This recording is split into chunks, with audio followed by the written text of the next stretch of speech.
In this lecture, I plan to deal with the evolution of warfare in medieval Europe for the first 300 or 400 years before the Crusades. And this is an extremely important issue because the Crusades were fundamentally military expeditions, and the success of the Crusades had a great deal to do with improvements in arms and armament, tactics and leadership in Western Europe.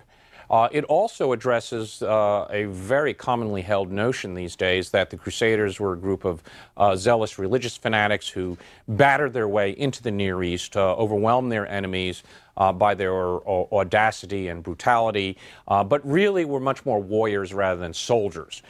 Part of this has been encouraged by reports of Byzantine sources, notably the Princess Anna Comnena, who gives this impression. Part of it is the Crusaders themselves conveyed this illusion or this image that they were violent warriors. But that is not the complete story. Far from it. Western Europeans who went out on crusade in 1096 were heirs to a very impressive military tradition, and their victories on the battlefields in Outremer under some really unusual conditions, given the origins of these Western Europeans, is a tribute to the logistics, the armament, and the leadership of the members of the First Crusade. And the First Crusade was therefore a climax to evolution in European warfare, just as it was in the whole financial economic revival of the economy, the forging of greater and more effective political institutions around feudal arrangements. So in this lecture, what I want to do is first look at how European warfare had evolved during the centuries after the fall of the Roman Empire. Then look at the important changes that occurred in the 150 years before Urban's preaching of the First Crusade, that is to describe the types of armies that went out on the first, second, and really all the Crusades. In many ways, these armies are very similar in their armaments and tactics for the whole of the 200 years. And then if I would like to have a brief discussion of the Battle of Hastings in 1066, which was a remarkable battle in a variety of ways because it highlights the tactics and arms used in Outremer. It also brings in the question of generalship, and it's one of the rare battles, decisive battles, fought in the early Middle Ages. Because, as we shall see, warfare in Western Europe seldom climaxed in a great Napoleonic-style battle, the big decisive battle that would determine the campaign and the war. Warfare was of more desultory nature, that it was raiding, there were sieges, counter-sieges. In many ways, it was very positional, and in a sense, it was quite Roman in conception, that is, classical Roman. Well, let's look first at the question of what were the types of weapons, military traditions that Western Europeans had in the early Middle Ages. They were warriors who came out of two traditions. One is the Roman military traditions that are well known and well documented, but most Western Europeans also were of Celtic and Germanic origin, or they were a fusion of the Roman and Celtic and Germanic populations.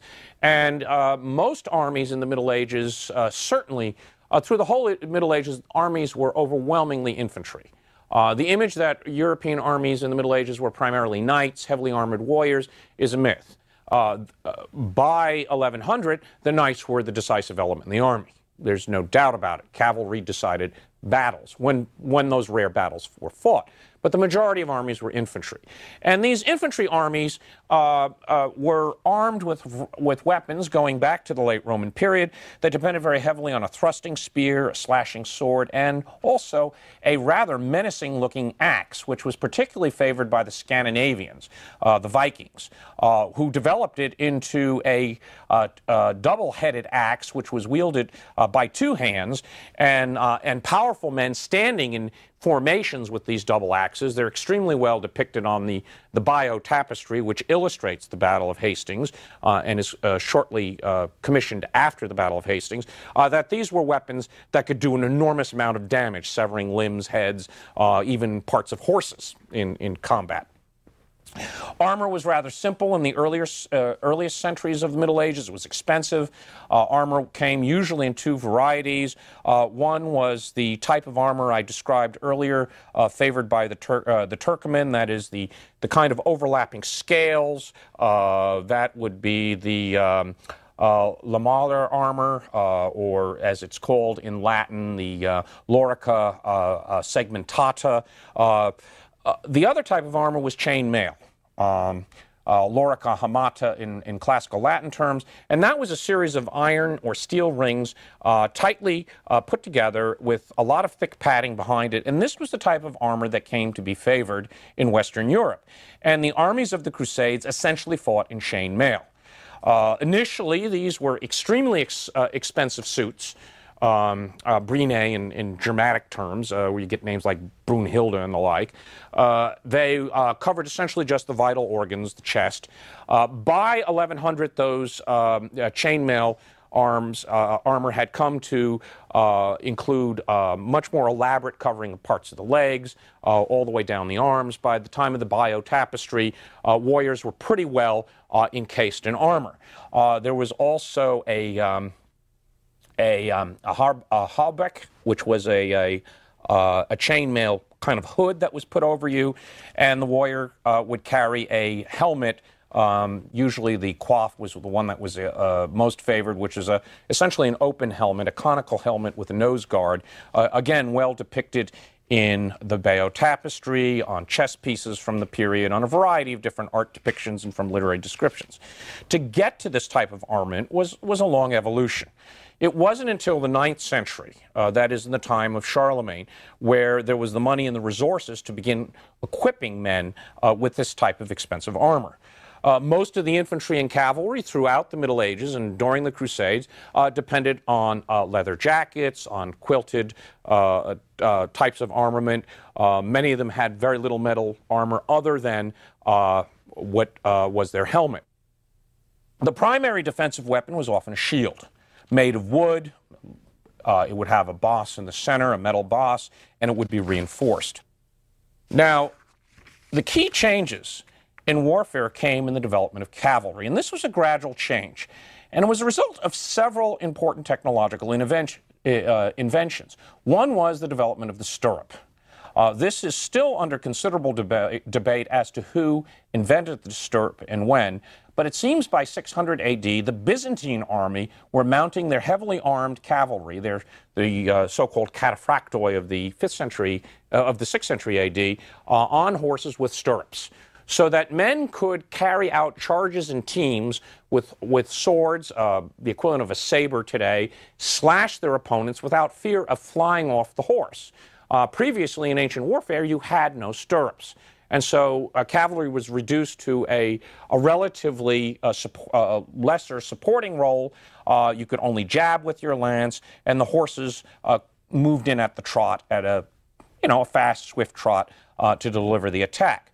With the stirrup came improved saddles, spurs in order to direct your horses, and by the 8th century, certainly by the time of Charlemagne, it seems that stirrups and the types of saddles necessary to equip the classic heavily armed knight were now known in Western Europe. How soon this occurred is still uncertain. The sources are very limited on this. We're dealing with some literary descriptions. We have very little physical evidence. Some scholars have argued as early as the Battle of Tours in 732, that is the first Frankish army to defeat a Moorish army, a Muslim army coming out of Spain, but there's really very little evidence to support that view. In contrast, the Byzantine and the Arab worlds, the Caliphate, developed armies which depended very heavily on cavalry. The Byzantines preferred the use of heavy shock cavalry, and they would recruit horse archers from the steppes. The armies of the Caliphate also would sometimes mount heavy cavalry, but they too used large numbers of mounted bowmen, the type of cavalry I described with the Turkoman. They also depended on an infantry of archers and supporting spearmen.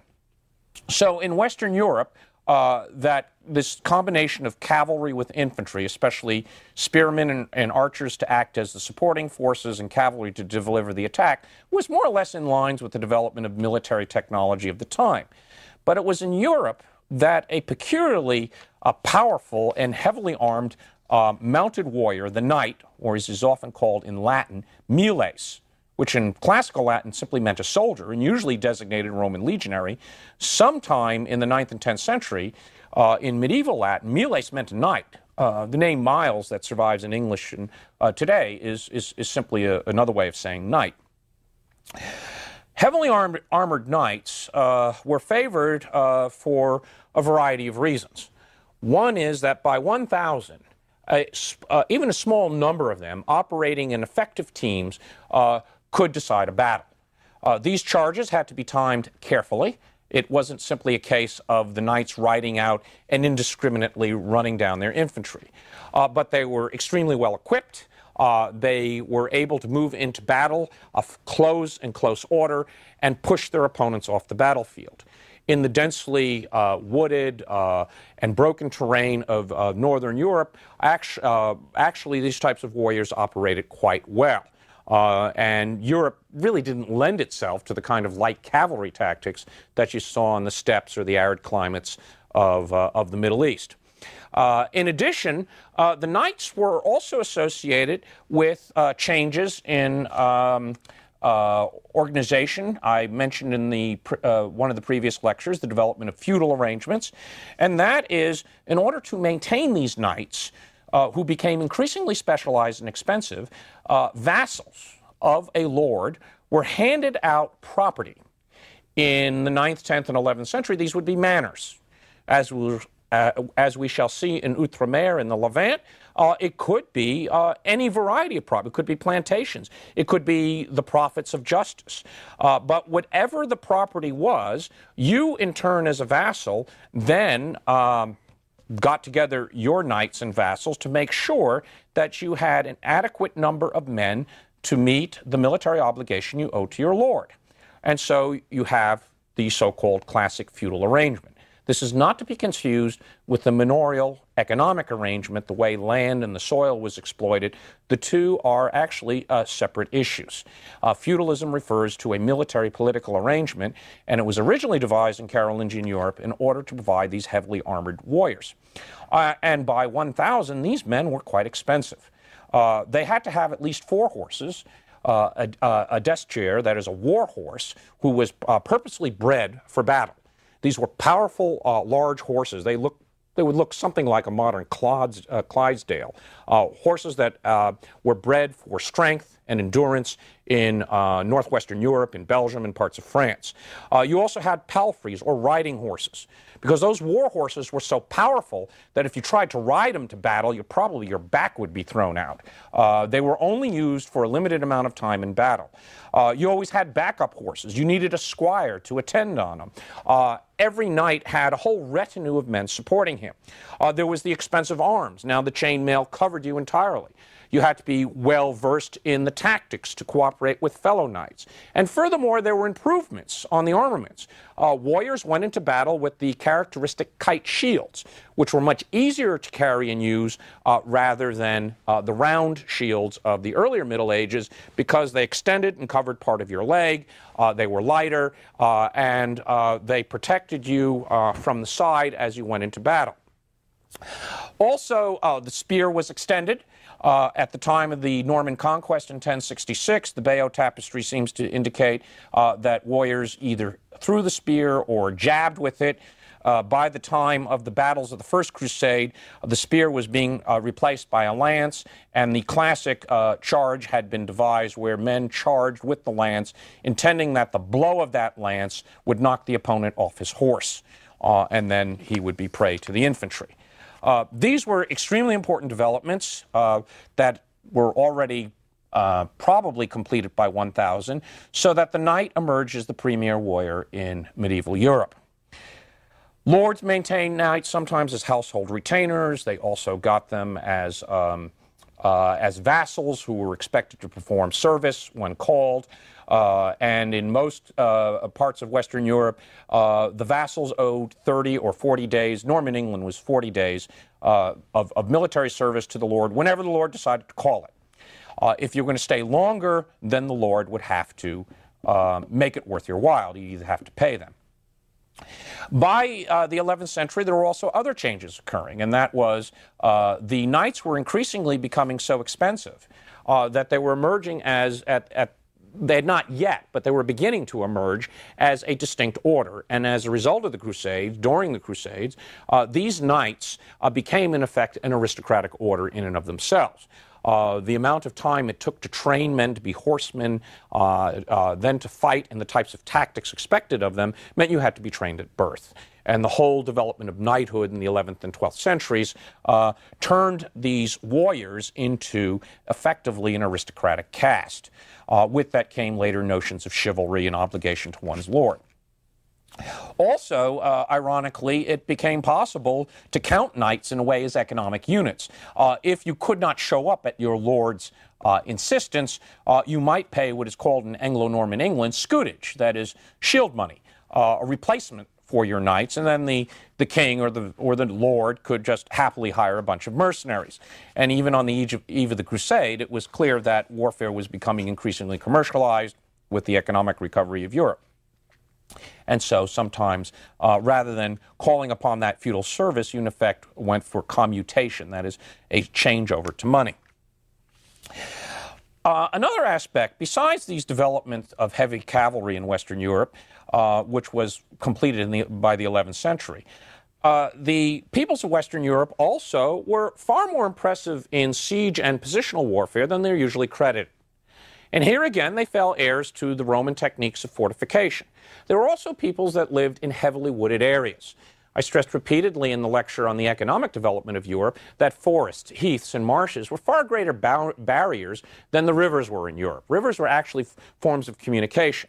And so Western Europeans were extremely adept at working in wood, and also that tremendous tradition in shipbuilding, both in the northern waters and the Mediterranean waters of Western Europe, meant there were many skilled men capable of dealing with wood. Warfare was often positional. You got your knights together, moved into an area. You couldn't lure your opponent into battle, so what did you do? You immediately built a castle. The common castle used was a so-called moat and bailey castle. It's simply a stockade in a circle. The earth, which was removed before the stockade for a ditch, would then be piled up to a hill with a tower on top of it. It was very easily constructed and very easily defended. These came to characterize much of Western Europe in the era before the Crusades. And these were devised back in the 8th and 9th centuries. For instance, the English kings, Alfred and his successors, used a version of this fortification or fortified towns as burghs as they recovered England from the Vikings. The Moat and Bailey Castle in its classic form was brought to England by William the Conqueror and was used to keep the English population under control.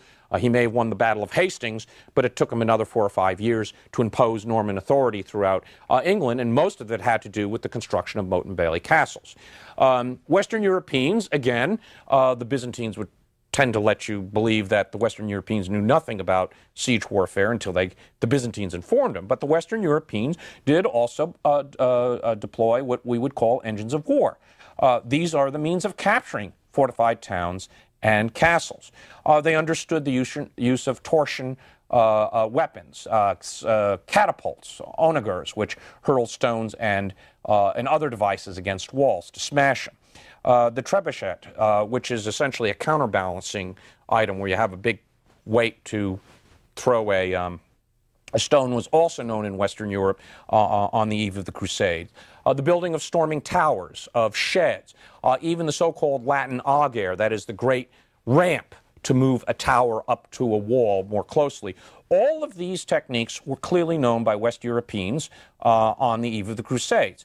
They were used in Spain and in Italy, but had spread across Western Europe, and our best guess seems to be that the Frankish kings, the Merovingian kings, had fallen heir to some of these traditions, and by the 7th and 8th century, the Western Europeans, contrary to their Germanic and Celtic ancestors who'd opposed the Romans, had become quite adept in using these types of siege warfare. The Italians proved remarkably skillful in constructing these weapons, particularly the Pisans, the Venetians, the Genoese, the Provençal from Marseille, or the Catalonians from Barcelona, because they were so heavily engaged in shipbuilding. And it doesn't take much of a transfer of skills to be excellent in the types of technology of shipbuilding I discussed to be able to build these types of weapons. Now, the Western Europeans did not seem to have in their possession the famous Greek fire, which the Byzantines kept as their state secret. That is, the fire prepared with thunder and lightning, as it's called in Greek, this petroleum product that could be shot at ships and towers and would burn indiscriminately because it was lighter than water. But beyond a couple of those refinements, they were certainly capable of taking a city if they had the time to build those types of towers and artillery.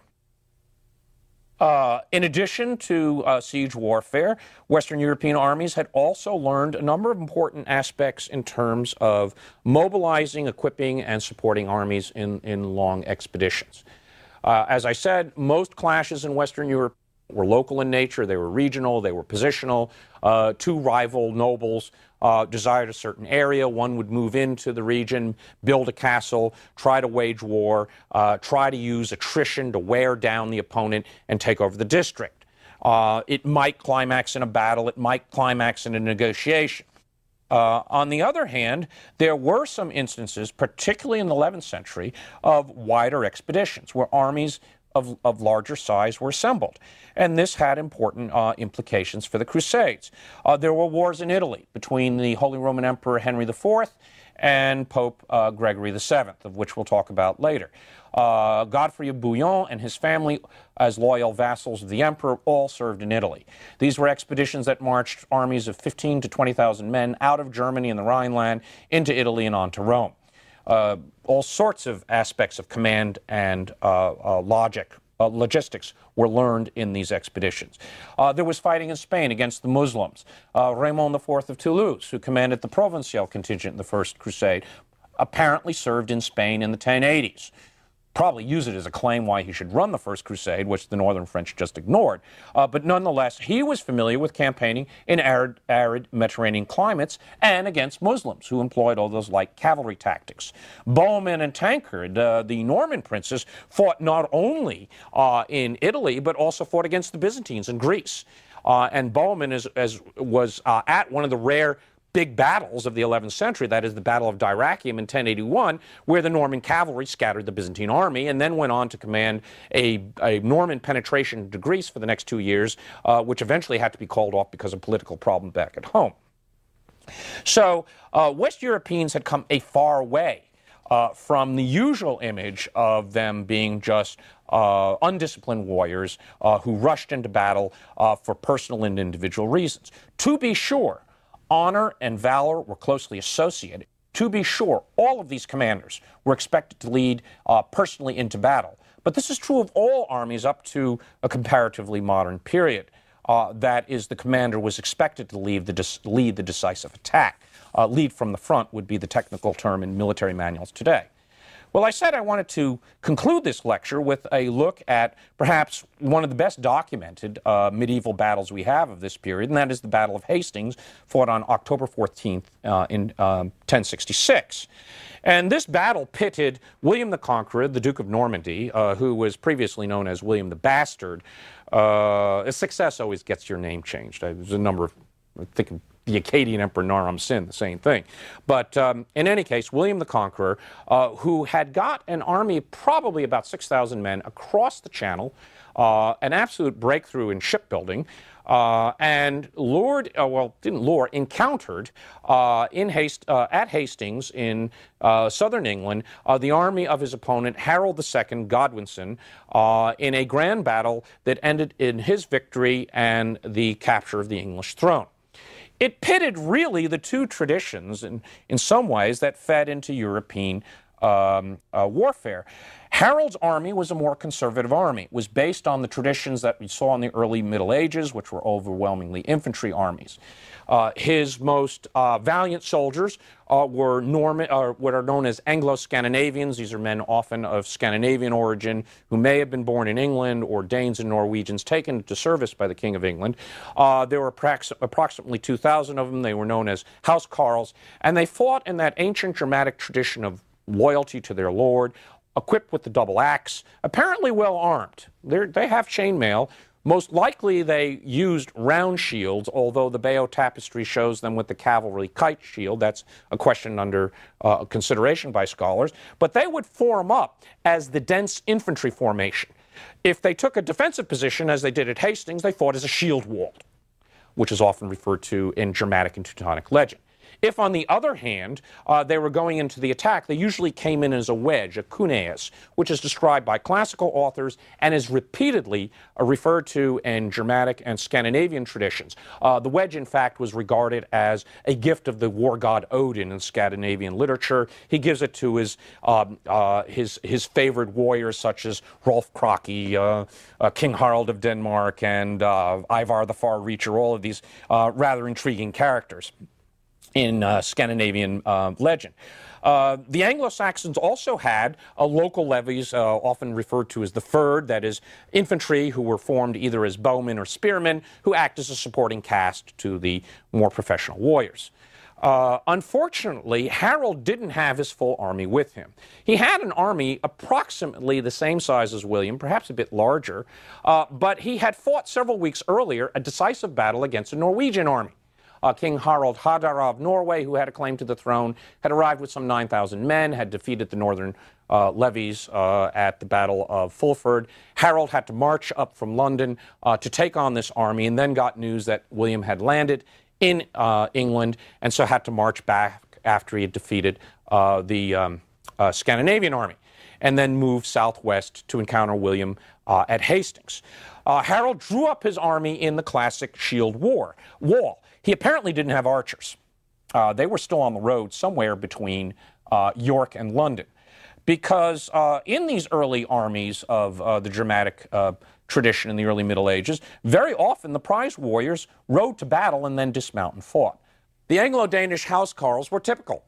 They rode to battle on Shetland ponies or local varieties of horses, got off and dismounted. And you saw this in Carolingian and Lombard warfare. Whereas William brought in the more up-to-date, heavily armed cavalry. And battle opened early in the morning and was fought all day. It was a ferocious battle and well remembered in the chronicles. And ultimately, William succeeded for several important tactics. One was the combination of cavalry attacks with barrages of archers. These attacks had to be timed very carefully. There were apparently also feigned retreats, where the Normans fell back in disarray, and the less disciplined levies, not the axemen, the fyrd, would surge forth thinking that they had seen the enemy break, and then the Normans would turn upon them and butcher them, while the main Anglo-Saxon army continued to occupy the high point, the hill of Senlac.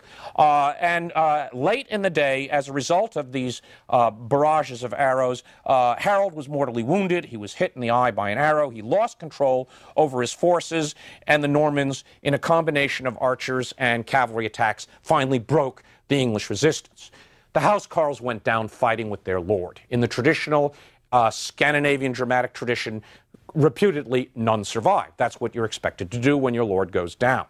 The Normans won. Well, these tactical aspects of the battle will be seen played out in the First Crusade. They will explain, for instance, Crusaders' success at the battles of Dorylaeum and Antioch, the use of feigned retreats, the combinations of archers and knights, also the protection of the knights by an infantry shield so they couldn't be hit by your opponent's archers, the careful timing of charges, the inspiration necessary. William, at several points in the battlefield, rallies his soldiers because they think he's dead. And there's a dramatic point in the Bayeux Tapestry where he actually takes his helmet off, which is very dangerous in battle. So what happened to Harold? And to assure his soldiers that he's alive. And so the one difference is, by the time of the First Crusade, they have shifted from the spear to the lance. So the Battle of Hastings, in many ways, is an extremely good look at what is going to give those Western Europeans their victory. If you take all of these traditions, tactics, and armament, and combined it with what we're going to talk in future lectures, with the absolute conviction that these Western Europeans, princes and knights, rode into battle with the favor of God, and that victory was the gift of God. They were, without a doubt, indomitable warriors. And the Normans who conquered England were the cousins, the kinsmen of those Normans who conquered Sicily and Italy, and who would play such a decisive role in the First Crusade, and one of whose princes, Bohemond, without question, is one of the greatest commanders of the whole crusading tradition.